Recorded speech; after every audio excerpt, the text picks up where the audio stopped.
Mahigit 2 milyong piso ang nakuha ng isang driver sa kanyang among negosyante sa Caloocan. Ang suspect nagkunwaring rebelde at tinakot ang biktima para mahuthutan. Nasa frontline ng balitang yan si Dave Abuel. Mrs.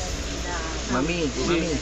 Relax ka lang. Ma'am, kailangan ho kayo makapag-cooperate para ho Ma'am, tinutulungan ka namin. Tulungan kayo.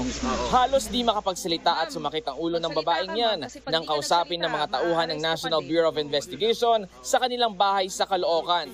Damay siya sa pagkakaaresto sa kanyang mister na nagtatrabaho bilang personal driver. Inireklamo siya ng kanyang among negosyante dahil sa umano'y panghuhutot ng pera. Ayon sa NBI, gumamit ng ibang cellphone number ang suspect. Nagpakilala siya sa amo niya bilang si Ka Freddy na miyembro ng New People's Army o NPA. Pinagbantaan niya ang kanyang amo na may masamang mangyayari sa pamilya at negosyo kung hindi magbibigay ng pera. Base sa investigasyon, 2018 pa nagsimula ang panghuhutot. Umabot sa higit 2.6 million pesos ang nakuwang pera. Ngayon lang daw naglakas loob na magsumbong ang biktima. Kasi iba na yung pagbabanta sa kanila lately.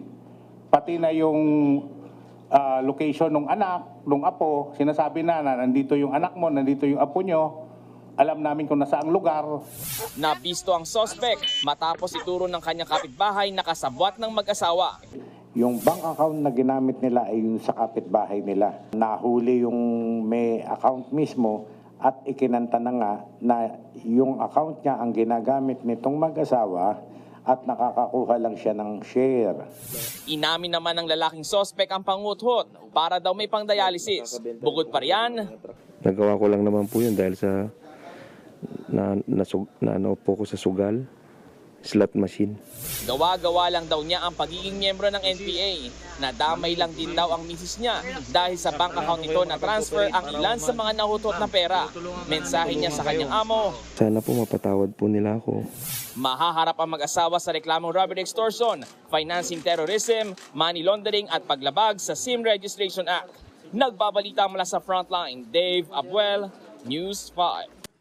Mga kapatid, Julius Babaw po. Para sa komprehensibo at makabuluhang balitaan at talakayan, mag-follow at mag-subscribe na sa social media pages ng News 5.